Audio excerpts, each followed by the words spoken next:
রাসূলুল্লাহ সাল্লাল্লাহু আলাইহি ওয়াসাল্লামের ঘরে একজন কালো সাহাবী এসেছেন। মা আয়েশা বলছেন, ইয়া রাসূলুল্লাহ, একজন কালো মানুষ এসেছে। রাসূল সাল্লাল্লাহু আলাইহি ওয়াসাল্লাম বললেন, আয়েশা, কথা উইথড্র করো, তোমার এই কথাতে পুরা সাগর ভর্তি হয়ে গেছে। বলছি, ইয়া রাসূলুল্লাহ, লোকটা তো কালো। বলছে, না, তুমি এটা বলবা না। এটা যদি কেউ শুনে, কালো মানুষটা যদি আপনি কালো কন, ও খুশি হবে না বেজার? কথা কন না কেন? একজন কালো মানুষকে যদি কেন আপনি কন যে কালু ভাই কেমন আছে, ও খুশি হবে? কারণ ও কি নিজেকে ও কালো বানাইছে? কালো বানাইছেন কে? তাহলে আপনি কাকে টিটকারি করলেন? খবরদার। আর যদি তার মধ্যে না থাকে যে গালি দিয়েছেন, মিথ্যা তহমত দিলেন, আপনার দুনিয়াও শেষ, আখিরাতও শেষ। আল্লাহ আমাদেরকে বোঝার তৌফিক দান করেন। এখন মুমিন হইতে রাজি আছেন তো? কে কে রাজি দেখি হাত তোলেন। কষ্ট পাচ্ছেন? এত রাতে তো রাসূল আলোচনা করতেন না। আল্লাহ এই হাতগুলো কবুল করেন। রাসূল সাল্লাল্লাহু আলাইহি ওয়াসাল্লামের কাছে একজন সাহাবী আসলেন, এসে বললেন, ইয়া রাসূলুল্লাহ, আমি বেহেশতে যেতে চাই। আপনারা বেহেশতে যেতে চান না? বেহেশত আল্লাহ দিতে চান, আমাদের নিতে বাকি। রাসূল সাল্লাল্লাহু আলাইহি ওয়াসাল্লাম বলছেন, তুমি পড়ো লা ইলাহা ইল্লাল্লাহু মুহাম্মাদুর রাসূলুল্লাহ সাল্লাল্লাহু।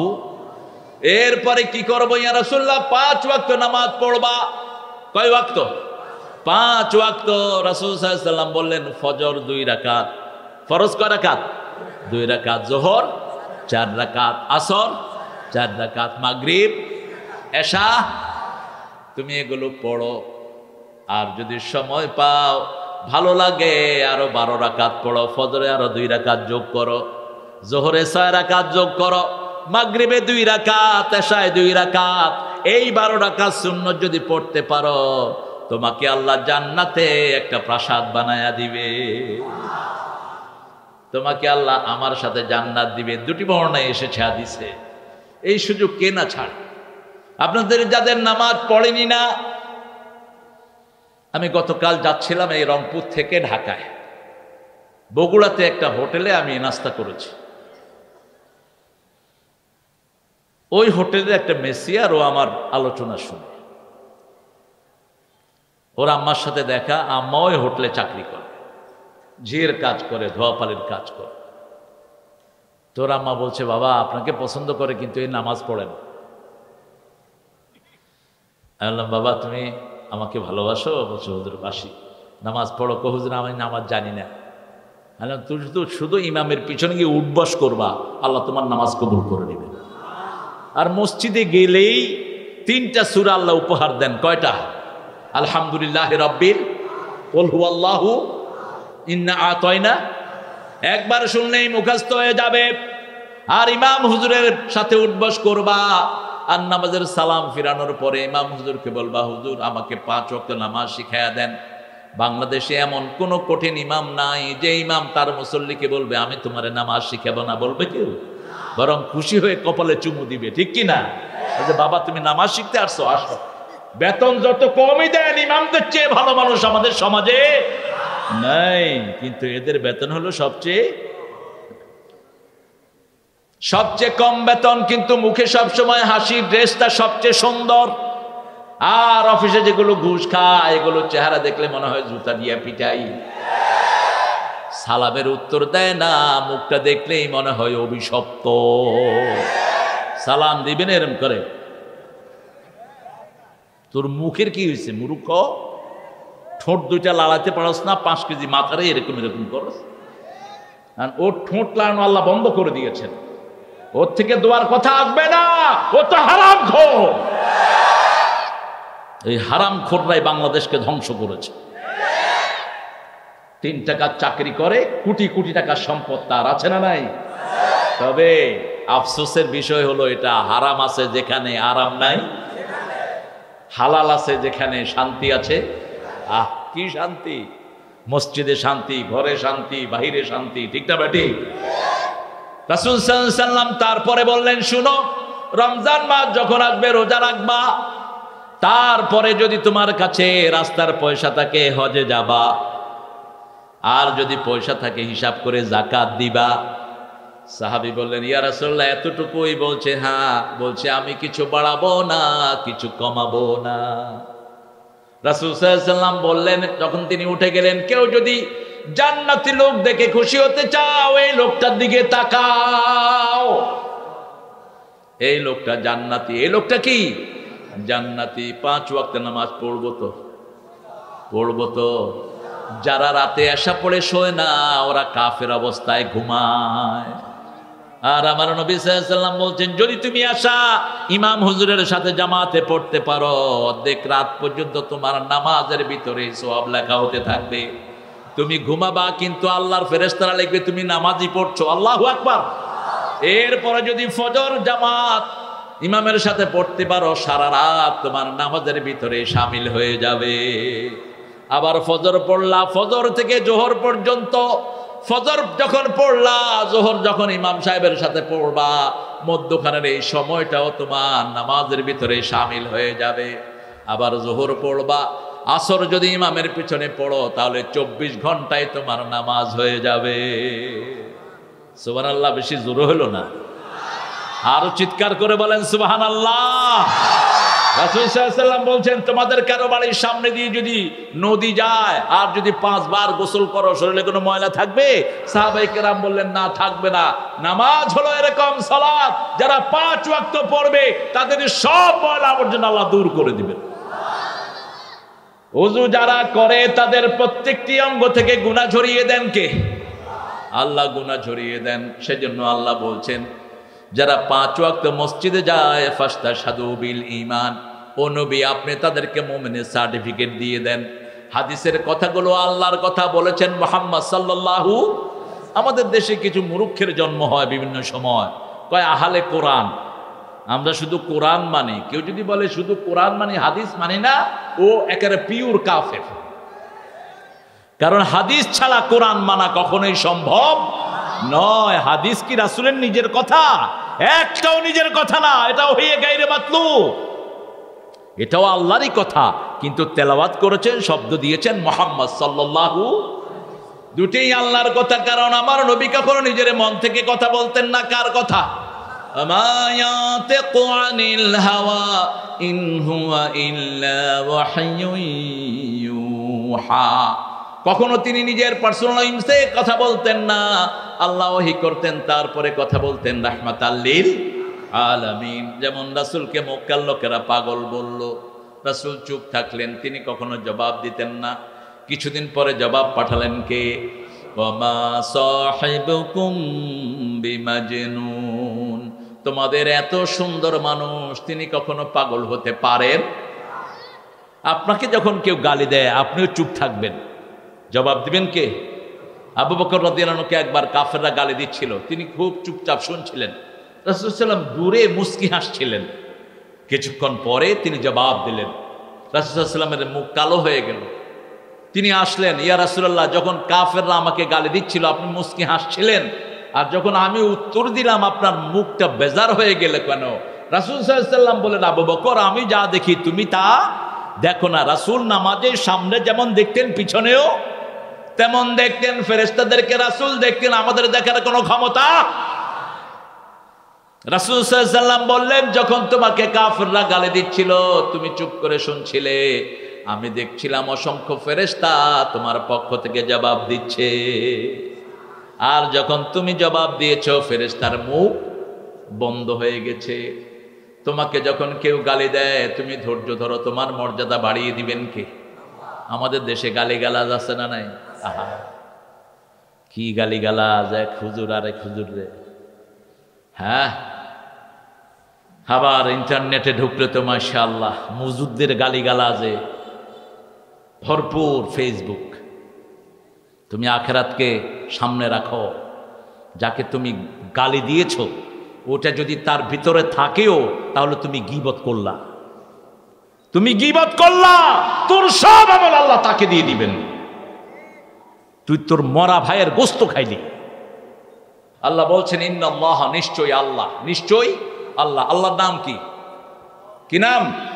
আল্লাহর নাম আল্লাহ। ভগবান নয়, ঈশ্বর নয়, গড নয়। পৃথিবীর যতগুলো কিতাব আছে সবগুলোতে আল্লাহর নাম আল্লাহই এসেছে। হিন্দু ভাইদের 12টা 7টা কিতাবে আল্লাহর নাম আল্লাহই এসেছে। বাইবেলের ভিতরে আল্লাহর নাম আল্লাহই এসেছে, আল্লাহ নিজের নাম আল্লাহ রেখেছেন। আল্লাহ বলছেন আমাকে চিনো নাকি? আল্লাহু লা ইলাহা ইল্লা হুয়াল হাইয়ুল কাইয়্যুম। সূরা বাকারার 255 নম্বর আয়াতে এই কথা বলছেন। আর সূরা হাশরের শেষের দিকে গিয়ে বলছেন হুয়াল্লাহুল্লাযী লা ইলাহা ইল্লা হু আলিমুল গায়বি ওয়াশ শাহাদাতি হুয়ার রহমানুর রহিম। আল্লাহু আকবার। আল্লাহু লা ইলাহা ইল্লা হুয়াল হাইয়ুল কাইয়্যুম, এটা বলেছেন সূরা বাকারায়। আবার সূরা আল ইমরানের শুরুতে বলেছেন আল্লাহু আলিফ লাম মিম নাযালাল কিতাব হুয়াল হাইয়ুল কাইয়্যুম, সেখানেও কাইয়্যুম ব্যবহার করেছেন। কাইয়্যুম মানে চিরস্থায়ী, হাই মানে যিনি সবসময় জেগে থাকেন, চিরজাগরুক। লা তাখুযুহু সিনাতু, তার তন্দ্রাও নাই নিদ্রাও নাই। তাহলে মানুষ কখনো আল্লাহর সিফত অর্জন করতে পারে? আমাদের তন্দ্রা আছে না নাই? কথা কন না কেন? আমাদের পীর সাহেবদের তন্দ্রা আছে না নাই? আমাদের পীর সাহেবদের নিদ্রা আছে না নাই? তো এদের কাছে গিয়ে চান কেন? এদেরকে অনেকে ওলি আল্লাহর জায়গায় এমন জায়গায় রেখেছে যে সব কিছু তাদের কাছে চায়, বাচ্চা চাইবে, এটা চাইবে, সেটা চাইবে। আবার গাউসুল আজম বলে, খবরদার, গাউস একমাত্র কার নাম? আল্লাহর নাম। এটা যেন কোনো মানুষের জন্য বরাদ্দ না হয়। গায়েব জানেন কে? ওয়াল্লাহুল্লাযী লা ইলাহা ইল্লা হু, তিনি ছাড়া আর কোন ইলাহ না। ইলাহ মানে হলো চারটা গুণের মালিক। কয়টা? সেজদা দিব কাকে? আইন বানাবেন কে? খাওয়া দেন কে? আমাদেরকে সব সময় দেখে রাখেন কে? সেজন্য পার্লামেন্টে আইন হতে হবে কার? যারা তোমরা মানুষের আইন বানাও, তোমরা কিয়ামতের ময়দানে মুশরিকের কাতারে গিয়ে দাঁড়াবা। আল্লাহ আইন দিয়েছেন, কোন আইন আল্লাহ দেননি বলেন তো? আপনি বাথরুমে গিয়ে কোন পা আগে দিবেন সেটাও আমার ইসলামে আছে না নাই? কোন হাত দিয়ে খাবেন আছে না নাই? ইসলামের মতো এত ব্যাপক কোন ধর্ম আছে বলেন? রাসূল সাল্লাল্লাহু আলাইহি ওয়াসাল্লাম বলছেন, আমার বান্দা, আমার উম্মতদেরকে আমি এমন কিছু নাই যেটা আমি শিখাই নাই। জন্ম থেকে মৃত্যু পর্যন্ত একটা ধর্মেই আছে, সেটার নাম ইসলাম। ইসলাম ইসলাম। শিশু দুনিয়াতে আসার পরে কোনো ধর্মে কোনো কিছুই নাই, কিন্তু আমার নবী আলাইহিস সালাম বলছেন শিশু আসার পরেই তার কানে আজান দিয়ে দাও। কি সুন্দর! বাপ যদি আজান দেয় সবচেয়ে বেশি কবুল হবে। আমরা কিন্তু বাপকে দিয়ে দেই না, আমরা হুজুর ডেকে নিয়ে আসি। ঠিক আছে, হুজুরদেরকে একটু হাদিয়া দিয়েন। হুজুরদের তো হাদিয়া খুব কমে গেছে আপনাদের। হুজুরদেরকে হাদিয়া দিয়ে অসুবিধা নাই, কিন্তু আজানের মেইন হকদার কে? কে দিবে? বাবা দিবে। এরপর রাসূল বলছেন হাতের মধ্যে একটু মধু নাও, মধু নিয়ে তার জিহ্বায় লাগিয়ে দাও, অথবা খেজুর চাবে, খেজুরের রস তার জিহ্বায় দাও। তাহনিক, কণ্ঠটা সুন্দর হবে, মিষ্টি হবে কণ্ঠ। 3 নাম্বার বললেন সুন্দর একটা নাম রাখো। 4 নাম্বার বললেন আকিকা দাও। 5 নাম্বার বললেন মাথার চুলগুলো কেটে যদি তুমি পয়সা আলা হও, তাহলে সেটার ওজনে স্বর্ণরৌপ্য গরিবকে দিয়ে দাও। 5টা কাজ। কয়টা? 5টা কাজ। দুনিয়াতে আসার সাথে সাথেই বাচ্চার কানে শুনিয়ে দাও আল্লাহু আকবার, আল্লাহু আকবার, আল্লাহ ছাড়া কারো আইন চলবে না। ঠিক কিনা?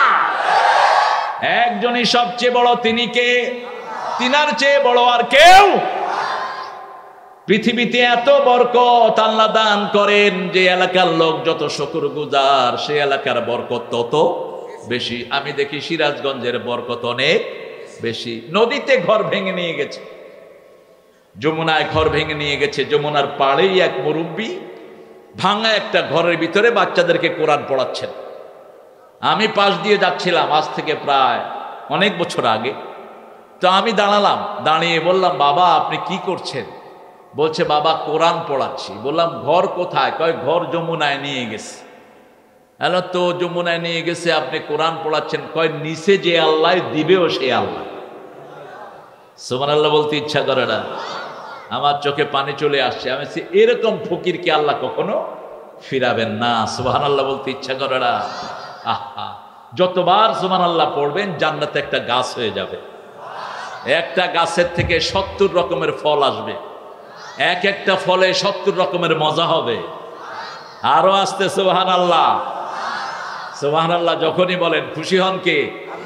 আবার আল্লাহর হাবিব বলছেন আলহামদুলিল্লাহ, সুবহানাল্লাহ, এগুলো আকাশ জমিন ভর্তি করে কিয়ামতের ময়দানে সওয়াব দিয়ে দিব। সে আল্লাহ রাব্বুল আলামিন নিজের পরিচয় দিচ্ছেন, আমি আলিমুল গায়ব, সব গায়েবের মালিক আমি সব সাক্ষী, সব কিছু আমি দেখি, ঠিক না ঠিক? এমন কোন কাজ নাই যেটা তিনি দেখেন না। সে আল্লাহ রাব্বুল আলামিন বলছেন ইন্নাল্লাহা, নিশ্চয়ই আল্লাহ, ইশতারা, ক্রয় করে নিয়েছেন, মিনাল মুমিনিনা, মুমিনদের থেকে, আনফুসাহুম, তাদের জান, ও আমওয়ালাহুম, তাদের মাল, বিআন্না লাহুমুল জান্নাহ, জান্নাতের বিনিময়ে। মুমিন ছাড়া কারো সাথে আল্লাহ ডিল করতে চান না। এখন মুমিন কারা? আমরা মনে করি মসজিদে গেলেই মুমিন। আল্লাহ বলছেন না, ওয়ামান আরাদাল আখিরাহ ওয়া সাআ লাহা সাইয়াহা ওয়া হুয়া মুমিন। যে আখিরাত চায়, আখিরাতের জন্য চেষ্টা করে, তার নাম আল্লাহর খাতায় মুমিন হয়ে যায়। শুনো মুমিন মুসলমানো, করি আমি নিবেদন, এ দুনিয়া পানা হবে জেনে জানো না। কার কথা? আল্লাহর কথা। লিখেছেন কোন কবি? হ্যাঁ, আমাদের জাতীয় কবি। কি নাম? নজরুল। আমি একটু হাত তুলে যাতে আপনার না ঘুমান। ঘুমাবেন না? হ্যাঁ, কথা ঢুকবে তো মাথায়। রাসূল কখনো এশার পরে কথা বলতেন না, কখনো না। জীবনে একটা মাহফিল এশার পরে করেন নাই। নান কানা ইয়াকরাহুন নাওম ক্বাবলা ইশা ওয়াল হাদিস বাদা। এশার আগে ঘুম অপছন্দ করতেন, এশার পরে কথা অপছন্দ করতেন। রাহমাতাল লিল। এখন আল্লাহ আপনাদেরটা ক্রয় করবেন। ইন্নাল্লাহা আশতারা মিনাল মুমিনিনা আনফুসাহুম। আগে তোমার নফস তিনি কিনবেন, কারণ এই নফসটা তিনি দিয়েছেন, আবার তিনি আপনার কাছ থেকে কিনতে যাচ্ছেন। ইশতারা মিনাল মুমিনিনা আনফুসাহুম ওয়া আমওয়ালাহুম। আমাদের নফস, নফস মানে হলো আপনার শরীর, আপনার হাত, আপনার চোখ, আপনার কান, এগুলোর মালিকানা কার? আলাম নাজআল লাহু আইনাইন ওয়া লিসানাহু ওয়া শাফাতাইন ওয়া হাদাইনাহুন নাজদাইন।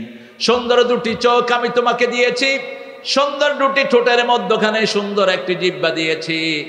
ঠোঁটও থাকে ভিজা, জিহ্বাও থাকে ভিজা, চোখও থাকে ভিজা। চোখের পানি জিহ্বায় যায়, জিহ্বায় যায় না, জিহ্বার পানি চোখে আসে না। একটা দিয়ে 7টা রং দেখি, চোখ দিয়ে কি দেখি? কথা কন না কেন? 7টা রং দেখি একসাথে। জিহ্বা দিয়ে 7টা টেস্ট অনুভব করি। যে কোনো জিনিস জিহ্বায় দিবেন, এটা টক না বাসি জিহ্বা বলে দেয়, এটা মিষ্টি না ঝাল জিহ্বা বলে দেয়, এটা গরম না ঠান্ডা জিহ্বা বলে দেয়, এটা বাসি না ভালো কে বলে দেয়? জিহ্বা। জিহ্বার পানি আর চোখের পানির মধ্যে হাজার পার্থক্য। চোখের যেই পানি, এই পানি এত দামি পানি, চোখের পানি যখন শুকিয়ে যায়, আমাদের দেশে এই পানিগুলো হয় না, জার্মানে হয়। জার্মান থেকে চোখের পানি নিয়ে আসতে হয়, ওটা ঢুকানো হয়। কি এলিমেন্ট দিয়ে আল্লাহ বানিয়েছেন? এতদিন চোখ পানিতে ভিজে থাকে, কিন্তু চোখ পচে যায় না। আবার চোখেও হাড্ডি নাই, জিহ্বাতেও হাড্ডি নাই। রাসূল বলছেন 2 হাড্ডি ছাড়া জিনিসের নিরাপত্তা যদি তোমরা দাও, আমি তোমাদেরকে জান্নাতের নিরাপত্তা দেব। আজমান আলাকুমুল জান্নাহ।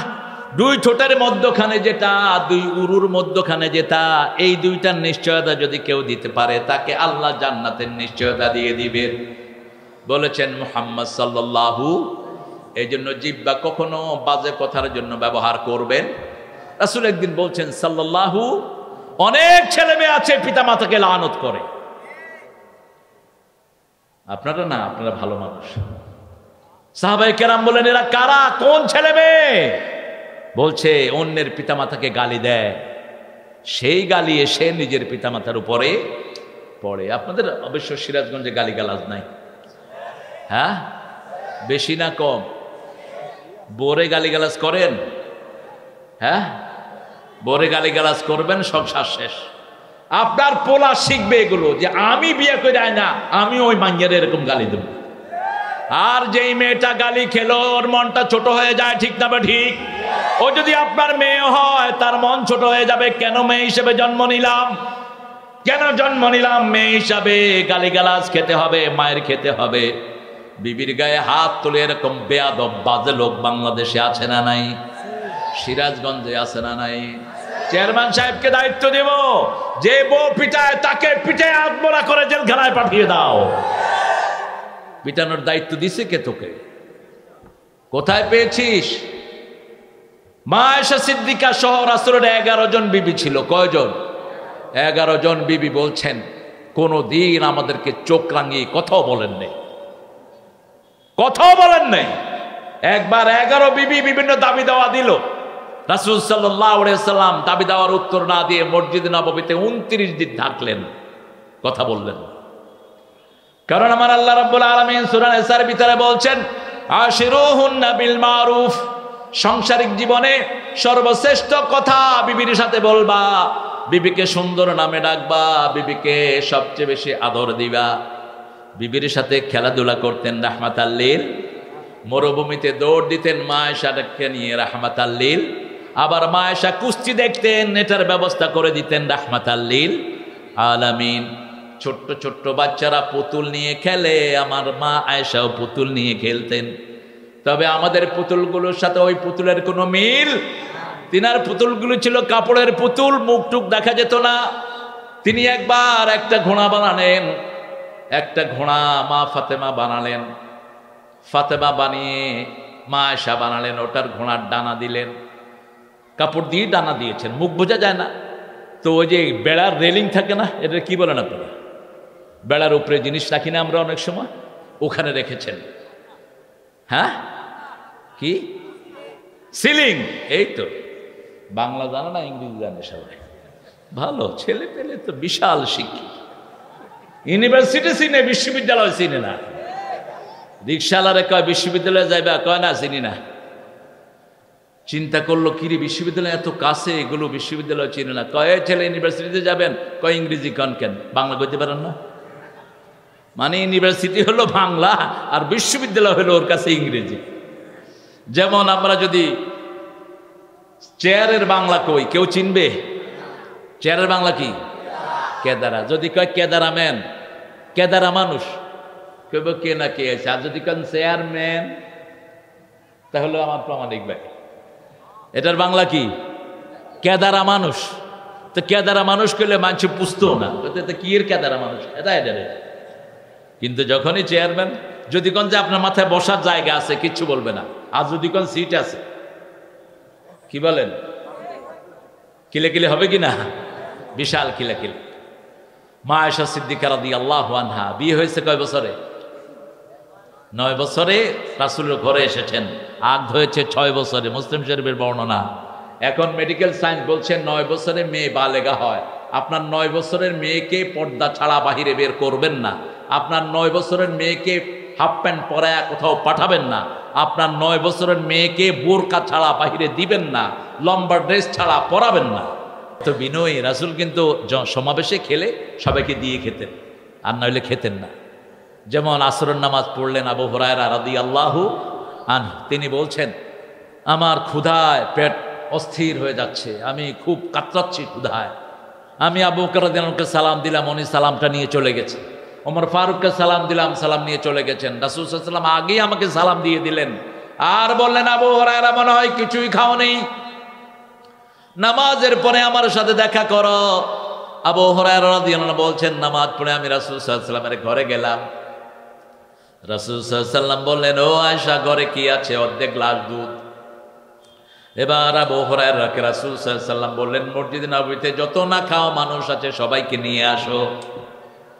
আবু হুরায়রা রাদিয়াল্লাহু আনহু বলছেন আমার মনটা খারাপ, অর্ধেক গ্লাস দুধ আমি খাবো কি, মানুষকে দিব কি?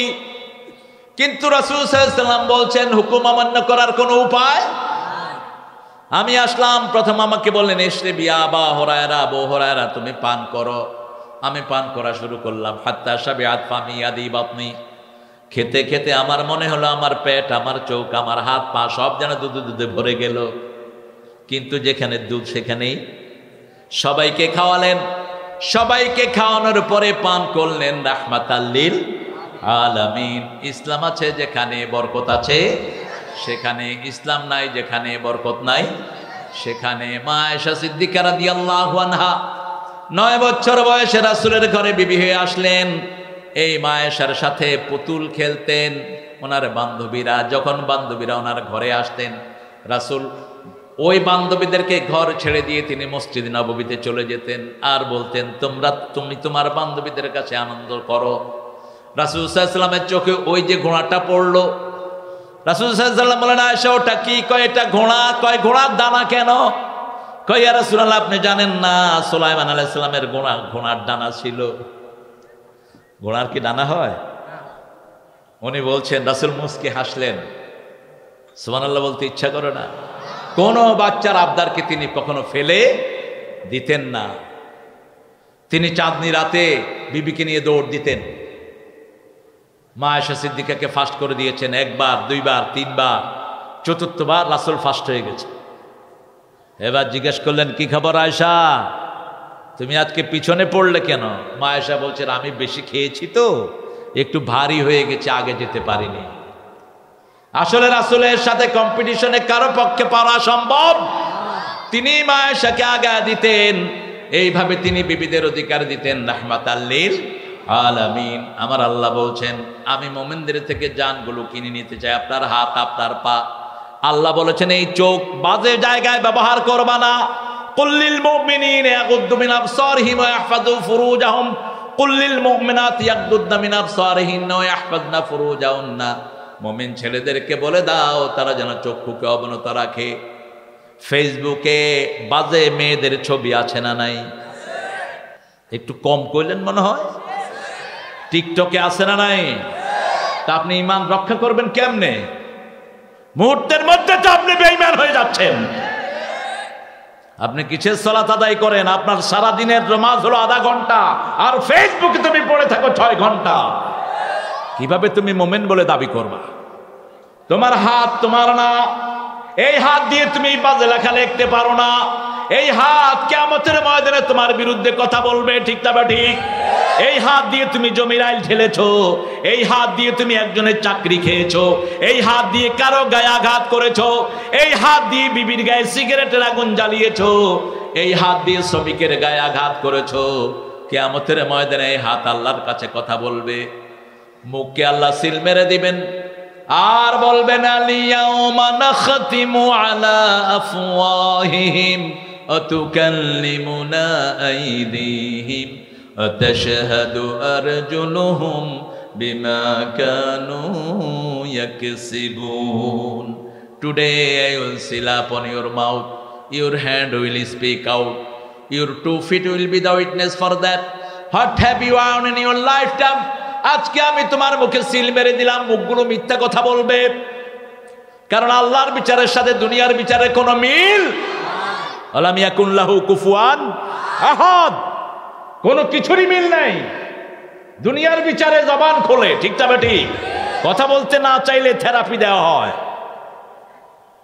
আন্ডা খাওয়ায়, গরম পানির থেরাপি দেয়, শুধু ওয়াটার, শুধু মুখে দিয়ে পানি ভরে যাতে ভড় করে কথা বের হয়।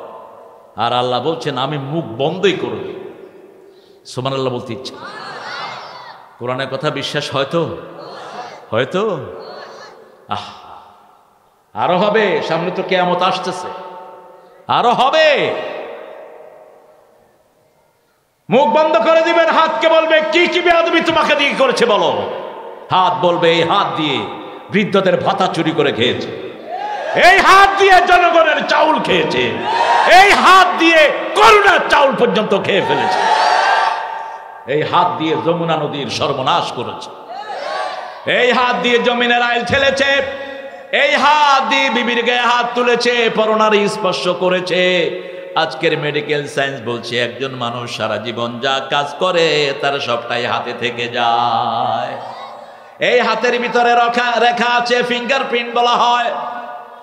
কিয়ামতের ময়দানে আল্লাহ বলবেন, ফামাইয়া আমাল মিসকালা যাররাতিন খায়রান ইয়ারাহু ওয়া মাইয়া আমাল মিসকালা যাররাতিন শাররান ইয়ারাহু।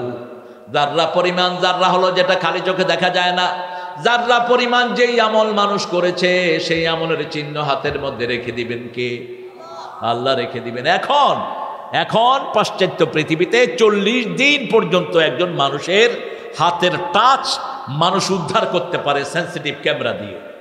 আপনি কাউকে হত্যা করেছেন, ওই লোকটাকে শনাক্ত করার জন্য ওই লোকটার কাপড় ক্যামেরাতে উঠিয়ে লোকটাকে খোঁজা হয়। খোঁজে কি দিয়া? কুত্তা দিয়া। কুত্তার ঘ্রাণ শক্তি এত প্রখর, 10 মাইল দূর থেকে কুত্তা ঘ্রাণ পায়। আপনি দেখবেন কুত্তা ঘর থেকে বেরিয়ে এরম করে, কি করে? এ না কুচু করে। আল্লাহর একটা আজীব প্রাণী কুকুর। কুকুর যা দেখে আমরা তা দেখি না। আজানের সময় কুকুর চিল্লায় না কেন? শয়তান পালায়। কি করে? আর বায়ু ছাড়তে পারে। কত সুন্দর কথা বল। এই শয়তান দেখে, ওই যে কুকুর দেখে শয়তান যে পালাচ্ছে। আবার কুকুর বিপদ দেখে, ওই জন্য রাতের বেলায় কাঁদে। কুকুর কাঁদলে আপনি কি করবেন? আপনি লা ইলাহা ইল্লা আনতা সুবহানাকা ইন্নী কুনতু মিনাজ জালিমিন। এই কুকুর দিয়ে তারা কুকুর ব্যবহার করেছিল আসহাবে কাহফের লোকেরা। সেই কুকুর আসহাবে কাহফের সাথে কোথায় যাবে? কোথায় যাবে? কুকুর ঘরে ঢুকাবেন না, বাহিরে পালেন। ঘরে ঢুকালে 1 কেরাত সওয়াব বেরিয়ে যাবে। 1 কেরাত মানে জাবালাতাইন আযীমাতাইন, বিশাল পাহাড় পরিমাণ, 2 পাহাড় পরিমাণ সওয়াব আমলনামা থেকে বেরিয়ে যাবে। আর যদি কারো জানাজায় শামিল হন, লাশটাকে গোসল করান, কবর পর্যন্ত দাফন পর্যন্ত যান, প্রতি কাজে 1 কেরাত করে সওয়াব আপনাকে দান করবেন কে? রাসূলকে জিজ্ঞেস করা হলো, মা হুয়াল কেরাত? কেরাত কি? রাসূল সাল্লাল্লাহু আলাইহি ওয়াসাল্লাম বললেন, জাবালাতাইন আযীমাতাইন, 2 বিশাল পাহাড় পরিমাণ সওয়াব আপনার আমলনামায় আল্লাহ দিয়ে দিবে। কুত্তারে চুমু খায়, কুত্তায় চুমু খায়। কুত্তারে মানুষ চুমু খেতে পারে? নোংরা। এই সংস্কৃতি আমার দেশে আছে না নাই? গুলশান বনানীর সো কল্ড পয়সালাগুলো ঘরে ঘরে কুত্তা পালে। আমি অবাক হয়ে গেলাম। কয়েকদিন আগে একটা প্রোগ্রাম ছিল, সন্ধ্যার পরে দেখি যে প্রত্যেকের হাতে কুত্তা নিয়ে বেরিয়েছে। আর হাফ প্যান্ট পরলে তো মনে হয় একটা বিশাল কিছু হয়ে গেল। হাফ প্যান্ট তো মেথরের ড্রেস, তুই পরস কেমনি? আমাদের দেশে মেথর আগে হাফ প্যান্ট পরতো, ঠিক কিনা? তুই তো মেথরের সংস্কৃতি গ্রহণ করেছিস। তোমার উরুটা ঢাকা রাখবা, কারণ শরীরের মালিক তুমি না, শরীরের মালিক কে? পরের জায়গা পরের জমিন, সবার মুখস্থ বাস্তব কথা। শরীরটা আমার নয়, আমার হলে আমার চোখ আমার কথা শুনতো, ঠিক না? ঠিক। আমি তো চোখ দিয়ে দেখি, চোখ দিয়ে খাওয়ার কোনো অধিকার আমার নাই। যেমন এই টুপিটা আমার, টুপিটা কি? আমি টুপিটা মাথা থেকে খুলে আমার মাথার তলেও দিতে পারি, ঠিক না? ঠিক। এই ঘড়িটা আমার, ঘড়িটা আমি এখানে না লাগাই ঠেঙেও লাগাইতে পারি। কিন্তু আল্লাহ বলছেন প্রত্যেকটি অঙ্গ প্রত্যঙ্গ হুকুম মানে কার? শুধু আমাদেরকে একটু স্বাধীনতা দিয়েছেন, এটাও দেখতে পারো, এটাও দেখতে পারো। এই স্বাধীনতার জন্য আমাদের বিচার করবেন কে? আপনার পা গুলো, আপনার হাতগুলো আল্লাহর হুকুম মতো আপনি লাগাবেন, তাহলে আপনি মুমিন। তাহলে আপনি কি? মুমিন। ইন্নাল্লাহা আশতারা মিনাল মুমিনিনা আনফুসাহুম ওয়া আমওয়ালাহুম। সম্পদের মালিক কে? আপনি মালিক সম্পদের? অসম্ভব। আপনি একটু চিন্তা করেন তো ইসরায়েলিদের কথা। 3 দিন আগে বিশাল বিল্ডিং এ শুয়ে শুয়ে এসিতে বাতাস খায় আর স্বপ্ন দেখছে কোটি টাকা। একটা সে রকেট এসে পড়লো আর রাস্তায় নেমে গেল, দুনিয়া থেকে বিদায় হয়ে গেল, ঠিক না? ঠিক। কিছুই আপনার না। আমার দেশে এরকম চিত্র আছে না নাই? শেয়ার ব্যবসার ভিতরে কোটিপতি মানুষ শেয়ার ব্যবসায় গেছে, পরের দিন দেখে টাকা পয়সা কিছুই নাই। সম্পদগুলো আল্লাহ আপনাকে দিয়ে দেখেন। পৃথিবীতে এমন কোনো মানুষ নাই যার 14 পুরুষই পয়সা আলা। দেখা যায় বাপ ফকির, ছেলে পয়সা আলা হয়, আবার ছেলে পয়সা আলা, তার ছেলে আবার ফকিরিতে চলে যায়, আছে না নাই? এইভাবেই মানুষের ভিতরে এটা ঘুরতে থাকে। আল্লাহ বলছেন ইন্নাল্লাহা আশতারা মিনাল মুমিনিনা আনফুসাহুম ওয়া আমওয়ালাহুম বিআন্না লাহুমুল জান্নাহ। আমি তার শরীরটা আগে কিনে নিয়েছি। এই শরীর তখনই আপনি আল্লাহর কাছে বিক্রি করলেন যখন আজান হবে। আপনি কোথায় যাবেন? যদি মসজিদে যান তাহলে বুঝতে হবে আপনি কার কাছে বিক্রি করেছেন। ও যদি না যান তাহলে আপনি বিক্রি করেন এই শরীর যখন আপনি কোনো হারাম ব্যবসায় লাগাবেন না, তখনই বোঝা যাবে এই শরীর আপনি কার কাছে বিক্রি করেছেন? আল্লাহর কাছে বিক্রি করেছেন। আল্লাহ রাব্বুল আলামিন বলছেন বিআন্না লাহুমুল জান্নাহ, জান্নাতের বিনিময়ে আমি তোমাদেরকে তোমাদের জান আর তোমাদের মাল নিব, আর তোমাদেরকে আমি জান্নাত দিয়ে দেব। তবে একবার কাজের কথা শুনো, কোন কাজ করতে হবে? ইউকাতিলুনা ফি সাবিলিল্লাহ, হত্যা করবা পরস্পরকে আল্লাহর রাস্তায়। কার রাস্তায়? ব্যক্তিগত কাজে না। রাসূল সাল্লাল্লাহু আলাইহি সাল্লাম 10 বছরে 80টা যুদ্ধ করেছেন। কোন নবীর উম্মত খেয়াল নাই আপনাদের? মিষ্টি খেয়ে ইসলাম আসে নাই। ইসলাম অত্যন্ত কঠিনতার ভিতর দিয়ে এসছে, ঠিক না বেটি? 10 বছরে কয়টা যুদ্ধ করেছেন? 80টা। 27টাতে নিজে সেনাপতি ছিলেন। বদরের ময়দান, রাসূল সাল্লাল্লাহু আলাইহি ওয়াসাল্লাম আবু সুফিয়ান 70 জন বড় বড় ব্যবসায়ী নিয়ে সিরিয়া থেকে আসতেছিল। রাসূল সাল্লাল্লাহু আলাইহি ওয়াসাল্লামের কাছে খবর এসেছে এই সম্পদগুলোতে সব মক্কার বড় বড় পয়সাওয়ালারা টাকা দিয়েছে, ইসলামকে ধ্বংস করবে। রাসূল সাল্লাল্লাহু আলাইহি ওয়াসাল্লামের কাছে খবর চলে আসে। রাসূল সাল্লাল্লাহু আলাইহি ওয়াসাল্লাম চিন্তা করলেন, লোক লাগালেন, কোন দিক দিয়ে আবু সুফিয়ান পাস হয় খেয়াল করো। আপনাদের কি কষ্ট হচ্ছে নাকি? হ্যাঁ, একটু পরে মনোযোগ করে দেবো। হ্যাঁ না, কি আবার 10টায় উঠেছেন, চলবো কি না? 12টা পর্যন্ত তো অসম্ভব। হ্যাঁ, যে যুদ্ধবিদ্যা শিখে না, রাসূল বলছেন সে আমার উম্মত না।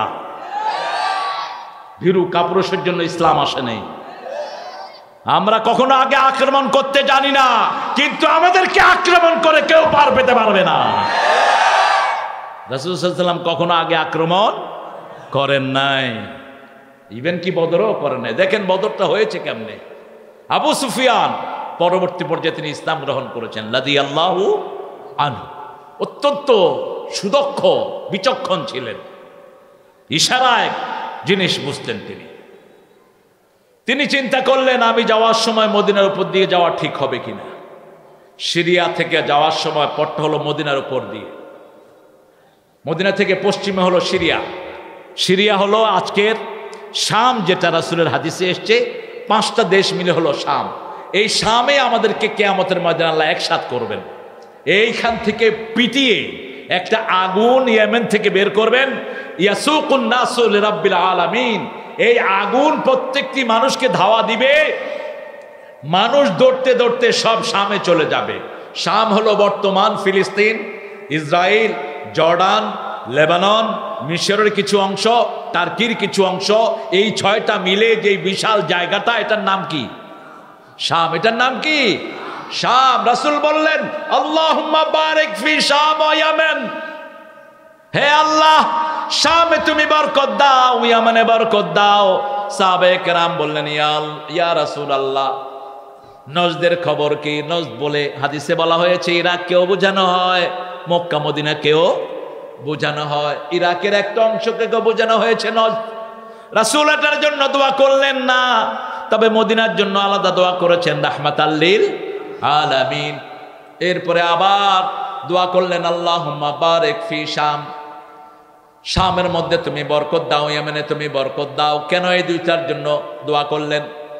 রাসূল সাল্লাল্লাহু আলাইহি ওয়াসাল্লাম মুস্তাদরাকে হাকিমের 8552 নম্বর হাদিসে রাসূল বলছেন আমি একদিন শুয়ে আছি, আমি দেখলাম আমার বালিশের নিচ থেকে কোরআনের পিলারটাকে তুলে নেওয়া হয়েছে। ইন্তেজাউল কোরআন।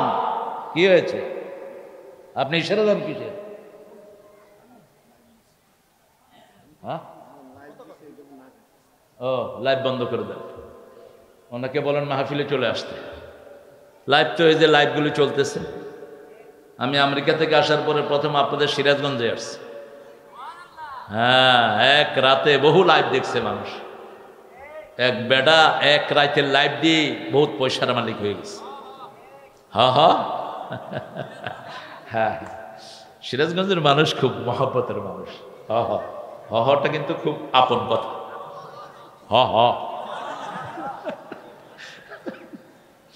কি কবি ক, তুই কইলে আমি কমু হ।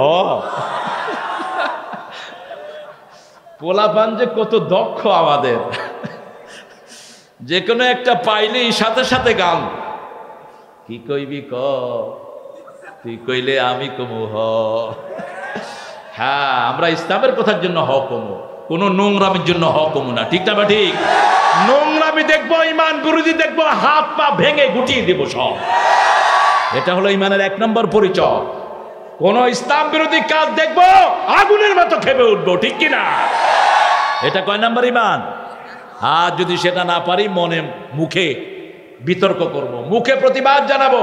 খবরদার, আলেমদেরকে জেলখানা থেকে ছেড়ে দাও, হামজাকে ছেড়ে দাও, আলেমদের উপর নির্যাতন করবা না।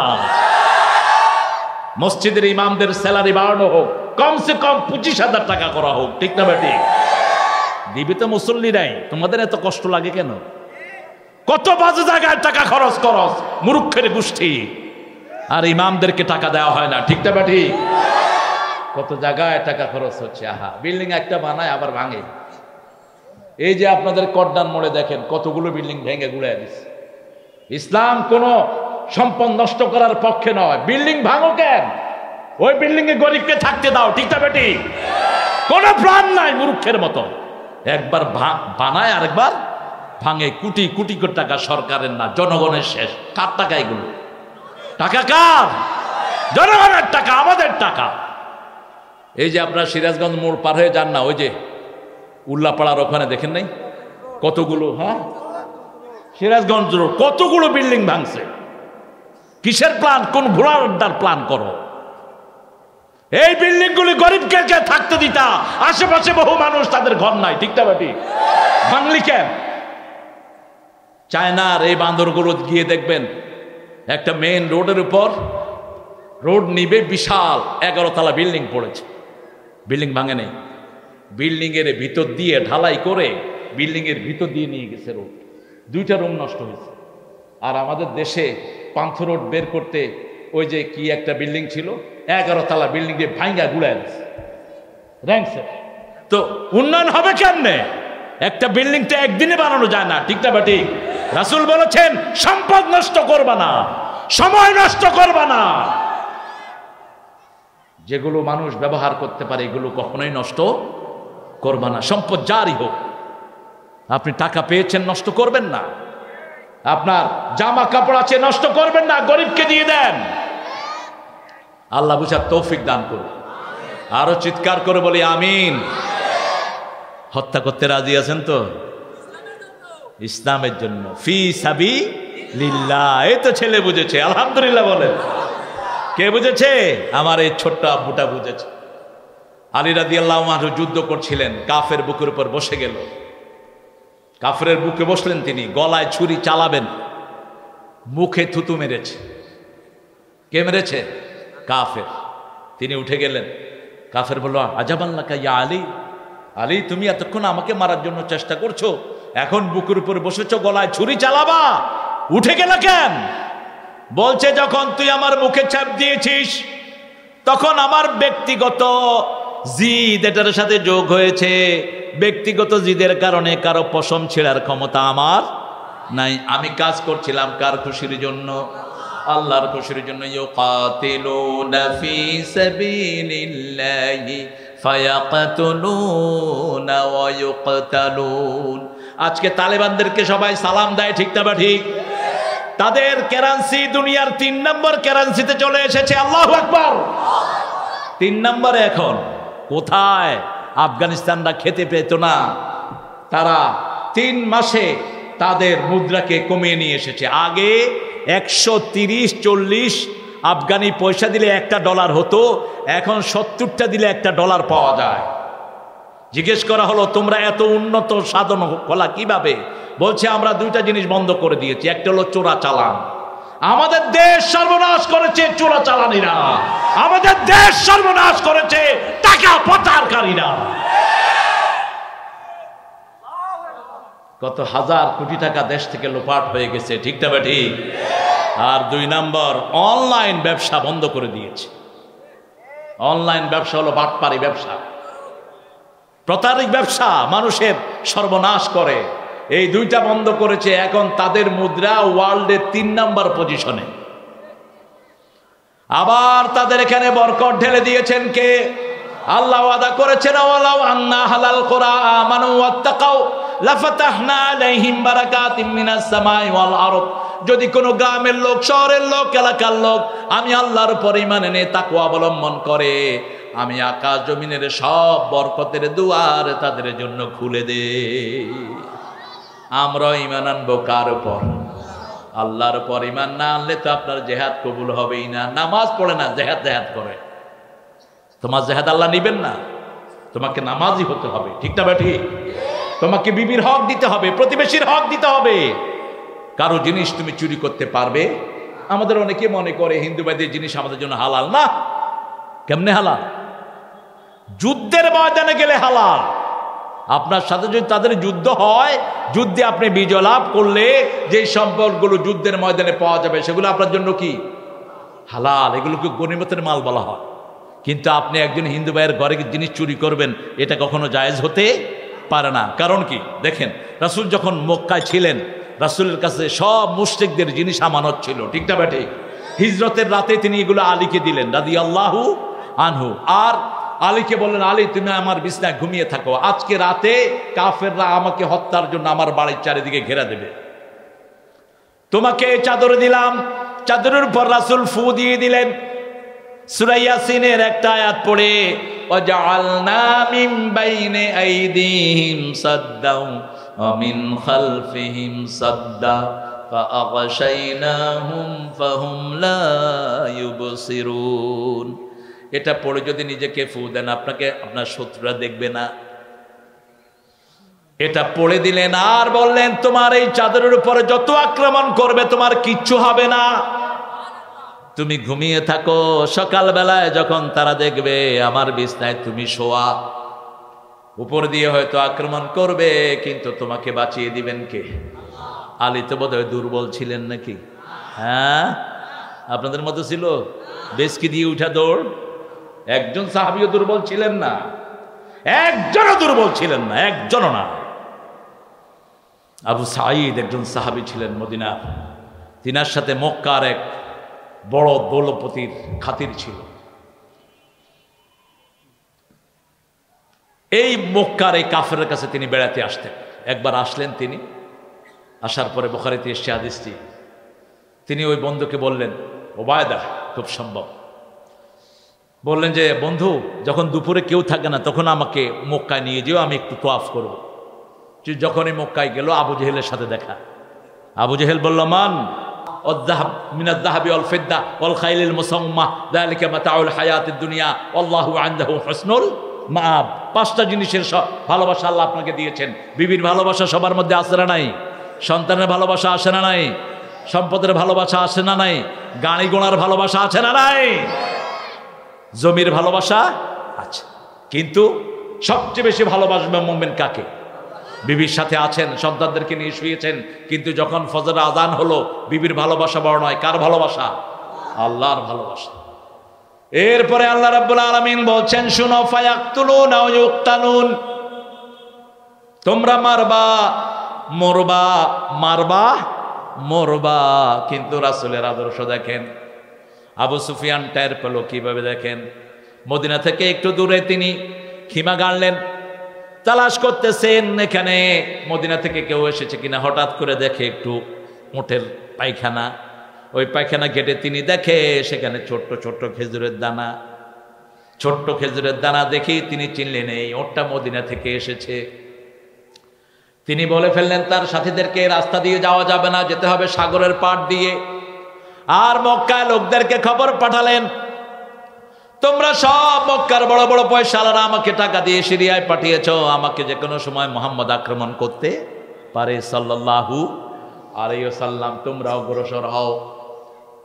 আবু জেহেলের নেতৃত্বে 1000 সৈন্যবাহিনী মক্কার দিকে অগ্রসর হল, নিচে কুদের। অত্যন্ত দাম্ভিকতার সাথে তারা মক্কায় আসলো, মদিনায় আসলো। বদরের জায়গাতে কূপের পাশেই তারা জায়গা নিল। মুসলমানরা দেখলো কোনো কথা নাই, বার্তা নাই, এরা আসছে মদিনা ধ্বংস করার জন্য। তাদেরকে পরে আবু সুফিয়ান আবার খবর পাঠালেন, আমি নিরাপদে মক্কায় চলে এসেছি, তোমরা চলে আসো। আবু জেহেল বলে, না, আসছি যখন মুসলমানদেরকে শেষ করে যাই। রাখে আল্লাহ।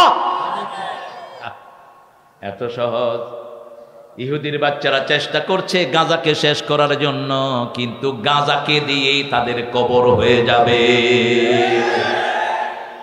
হামাস আমাদের কলিজায় আছে, ঠিক না? পিছনের জাতি না, ছোট ছোট বাচ্চাদের এই যে সাহস। রাসূল সাল্লাল্লাহু আলাইহি ওয়াসাল্লাম কতগুলো দোয়া করলেন এই শামের জন্য। আপনি চলে যাচ্ছেন? কই যান? উঠে যাচ্ছে, কই আসবে? আপনাদের কষ্ট হচ্ছে? ইন্নাল্লাহা আশতারা মিনাল মুমিনিনা আনফুসাহুম ওয়া আমওয়ালাহুম বিআন্না লাহুমুল জান্নাহ। বদরের আরেকটা ঘটনা বলেই চলে যাব আমি সামনে। রাসূল সাল্লাল্লাহু আলাইহি ওয়াসাল্লাম দেখলেন এরা তো আমাদেরকে শেষ করার জন্য বদ্ধপরিকর। রাসূল ঘোষণা দিলেন, কে কে জান্নাতে যেতে চাও? জান্নাতে আপনারা যেতে চান না? দেখি কে কে যেতে চান। আল্লাহ কবুল করেন। আরো জোরে বলেন আমিন। হাতগুলো নামান। সাহাবায়ে কেরাম সবাই বলেন, ইয়া রাসূলুল্লাহ আমরা জান্নাতে যাব। বলছে বদরের ময়দান হলো জান্নাতের ময়দান, বদরে গেলেই তোমরা জান্নাতি হয়ে যাও। বদরে কেউ ঢুকতেও পারবে না, বের হতেও পারবে না। বদরের এখন যিনি মেয়র, তার দাদা মারা গেল কিছুদিন আগের ঘটনা। তিনি চিন্তা করলেন বদরের ময়দান একটা মকবুল ময়দান, বদরের ময়দানে যারা গেছে সবাই জান্নাতি, সুবহানাল্লাহ, এখানে আমার দাদার কবর দেই। তিনি মাটি খুঁড়লেন আর সেখান থেকে তাজা রক্ত বেরিয়ে আসে। একজন মানুষও সেখানে আর মাটি দেয়া যাবে? ওলামায়ে কেরাম বললেন, খবরদার, বদরের মাটি যেমনই আছে তেমনই থাকবে। এই বদরে যারা গিয়েছে সবাই জান্নাতি।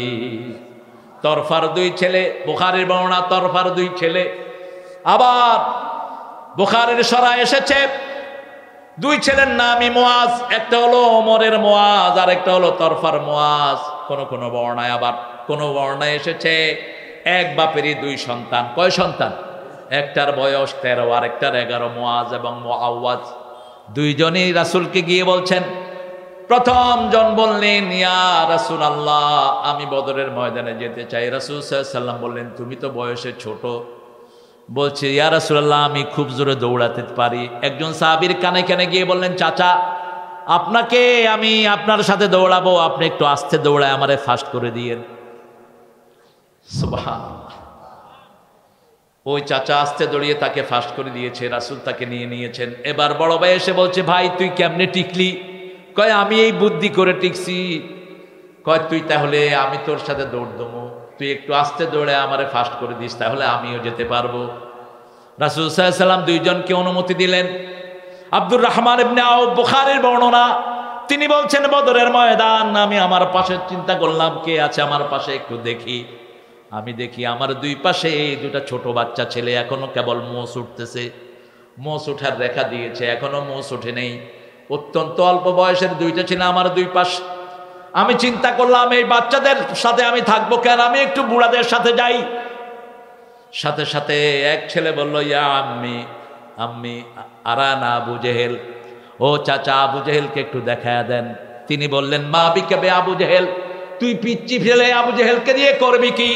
কই শুনেছি আমার নবীকে নাকি গালি দিয়েছে এই শয়তান, আমি তাকে শেষ করে দেব, আমি তাকে মারা পর্যন্ত তার শরীর থেকে আলাদা হব না। আবার পাশের ভাই বলল, চাচা আবু জেহেলকে চিনো, একটু আবু জেহেলকে দেখায়া দাও। একই কথা বলল, অর্থাৎ দুই ভাই পরিকল্পনা নিয়েছে। এই ভাই বলতেছে আমি মারবো, ওই ভাই বলতেছে আমি মারবো। আব্দুর রহমান ইবনে আউফ বলছেন, আমি দেখিয়ে দিলাম, মুহূর্তের মধ্যে দুই ভাই গিয়ে আবু জেহেলকে আক্রমণ করলো। ধরাশায়ী হয়ে গেল আবু জেহেল, ঘোড়া থেকে নিচে নেমে গেল, ঘোড়ার পা কেটে দেয়া হলো। তরফার দুই ছেলে তাকে দুনিয়া থেকে বিদায় করে দিয়েছে। আরো আসতে কন্যা সুবহানাল্লাহ। 14 জন সাহাবী শহীদ হলেন, আর কাফেরদের 70 জন মারা গেল, 70 জন বন্দী হলো, 70 জন বন্দী হলো। আগের রাতে রাসূল সাল্লাল্লাহু আলাইহি ওয়াসাল্লাম বললেন, এখানে মারা যাবে আবু জেহেল, এখানে উতবা, এখানে সায়বা, এখানে ওবায়দা, চিহ্নিত করে দিলেন। পরের দিন সাহাবায়ে কেরাম গিয়ে দেখলেন রাসূল যেই যেই জায়গাগুলো দেখিয়ে দিয়েছেন ওই ওই জায়গাগুলোতে তারা দুনিয়া থেকে বিদায় হয়েছে।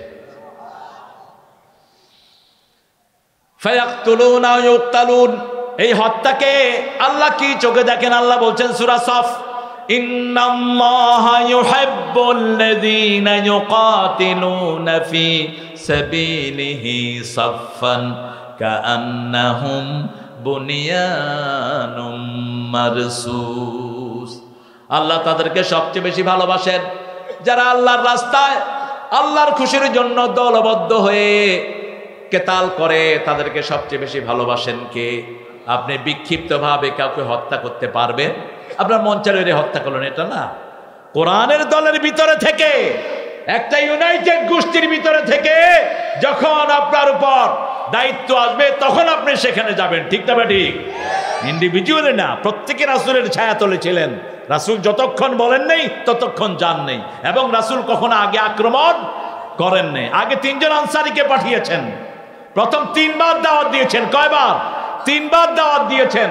তারা দাওয়াত গ্রহণ করলো না, বললো যে আমরা তলোয়ার দিয়ে ফয়সালা করতে এসেছি। 3 জন আনসারকে পাঠিয়েছেন, তারা বললো যাও, তোমাদের কি চিনি না, তোমরা কি জন্য আসছো, তোমাদের বড় বড় নেতাদেরকে পাঠাও। মাঠে গেলেন আলী, সুবহানাল্লাহ বলবেন না? মাঠে গেল হামজা রাদিয়াল্লাহু, আবু ওবায়দা, আল্লাহু আকবার। 3 সিংহ শারদুল গেলেন। ওখান থেকে আসলো উতবা, সায়বা, আরেকজন ওবায়দা, তাদের বাস 3 জনকে মুহূর্তের মধ্যে মুসলমানরা কল্লা দ্বিখণ্ডিত করে ফেললেন। আরো আসতে কর না সুবহানাল্লাহ। মুসলমান কখনো আগে আক্রমণ করতে পারে না। আমাদের মতো ভদ্র পৃথিবীতে কোনো জাতি, আমরা লক্ষ লক্ষ মানুষ একসাথে বসে থাকি, কোনো পাহারার কোনো দরকার। মসজিদে আমরা কত সুন্দর করে ডিসিপ্লিনের সাথে নামাজ আদায় করি, ঠিক না ঠিক? রাসূল সাল্লাল্লাহু আলাইহি ওয়াসাল্লাম যাচ্ছেন বদরের ময়দান, একজন গরীব সাহাবী খেজুর খাচ্ছেন। রাসূল সাল্লাল্লাহু আলাইহি ওয়াসাল্লাম বললেন তাআলাউ বিনা ইলাল জান্নাহ, আমার সাথে জান্নাতে চলো। সাহাবী বলছেন বাহ বাহ, আল্লুগাতুল মুহাল্লিমা আ'জাবাহু ওয়া মা আহসানাহু, কি সুন্দর কথা ইয়া রাসূলুল্লাহ, আমি ওখানে গেলেই জান্নাতি হয়ে যাব নাকি? রাসূল বলছেন হ্যাঁ, জান্নাতি হয়ে যাবা সাল্লাল্লাহু। তিনি বললেন জান্নাতে যেতে দেরি হয়ে যেতে পারে। হাতের খেজুরগুলো মরুভূমির দিকে ছুঁড়ে মারলেন, জান্নাতে যেতে দেরি হয়ে যেতে পারে। চলে গেলেন সেখানে, গিয়ে কাফেরদেরকে মেরে তিনি জান্নাতি হয়ে গেছে। অধিকাংশ সাহাবীর হাতে কিছুই ছিল না, রাসূল খেজুরের ডালা ভেঙে দিয়েছেন, ওই খেজুরের ডালা দিয়ে কোপ মেরেছে, কাফের কেতে দ্বিখণ্ড হয়ে গেছে। পরবর্তী পর্যায়ে আল্লাহ বললেন ওয়ামা কাতালু ওয়ালাকিন্নাল্লাহ কাতালু, তোমরা হত্যা করো নাই, তোমরা খেজুরের ডালা তুলেছ, হত্যার কাজটা করে দিয়েছেন কে? এখন আবার আল্লাহ বলছেন কতটুক পর্যন্ত তোমরা এই হত্যার কাজটা করবা? ওয়াকাতিলুহুম হাত্তা লা তাকুনা ফিতনাহ ওয়া ইয়াকুনাদ দীনু কুল্লুহু লিল্লাহ। এখন সারা দুনিয়ায় মুসলমানদের রক্ত আছে না নাই? আরো জোরে বলেন। ভারতে মারা যাচ্ছে কারা? আরো বলেন, জোরে বলেন। আফগানিস্তানে শহীদ হয়েছে কারা? বসনিয়াতে মারা হয়েছে কাদেরকে? কি জন্য মারা হয়েছে? চেচনিয়াতে, ফিলিস্তিনে কাদেরকে মারা হয়েছে? মুসলমান। সারা পৃথিবীর সব জায়গাতে মুসলমানের কান্না আছে না নাই? সেজন্য আল্লাহ রাব্বুল আলামিন বলেছেন এটাই ওয়াদা আমার পক্ষ থেকে, ওয়াদান আলাইহি ফিত তাওরাত ওয়াল ইনজিল ওয়াল কোরআন। কোরআন ইনজিল সব কিতাবের লোকদের জন্য একটাই ওয়াদা, জীবন যদি আল্লাহর কাছে বেচতে চাও, যদি জান্নাত চাও, আল্লাহ রাব্বুল আলামিনের দিনকে বিজয়ের জন্য যদি হত্যাও করতে হয়, হত্যা করতে রাজি আছো না নাই? কারা কারা হাত তুলে দেখা দেয়? তুলেন আল্লাহর কাছে হাত। আল্লাহ হাতগুলো শহীদদের জন্য কবুল করেন। আরো চিৎকার করে বলেন আমিন। হাতগুলো নামায়, কিন্তু মনে রাখতে হবে আমার নবী কখনো আগে আক্রমণ করেননি, আমরা আগে আক্রমণ করব। ইসলামী গ্রুপের নেতৃত্ব ছাড়া আমরা একাকী কোনো সিদ্ধান্ত নিতে যাব? কান্নাহুম বুনিয়ানুম মারসুস, সীসা ঢালা প্রাচীর। সীসা কেন বললেন? সীসা ছাড়া সীসা কাটা যায় না। আল্লাহর হিকমত দেখেন শব্দ চয়নের। আপনার সাথে যেমন আমার সাথে প্রামাণিক ভাইয়ের সম্পর্ক, এই সম্পর্ক যদি নষ্ট করতে হয় আমাদের কাছেই আসতে হবে, ঠিক না ঠিক? আপনাকে এসে একজন বলল যে অমুক হুজুর এই করছে, আবার হেরে গিয়ে বলল তোমার বিরুদ্ধে অমুক হুজুর বলছে, বস 2 জন খেপে উঠলেন, এটা ইসলামের নিয়ম না। যখনই আপনাকে এসে এই ভাইয়ের বিরুদ্ধে বলবে, আপনি ওই ভাইকে জিজ্ঞেস করবেন, ঠিক না বা ঠিক? ভাইয়ের সাথে ডাইরেক্ট কথা বলবেন। যেমন একজন বড় আলেম, আমি তার নাম বলবো না, আপনারা চিনবেন, তার ব্যাপারে কিছু লোক এসে আমাকে বলল, হুজুর উনি আপনার ব্যাপারে এটা এটা বলছে। আমি সাথে সাথে ওর ফোন জোগাড় করে আমার খাদেমকে দিয়ে ফোন করালাম।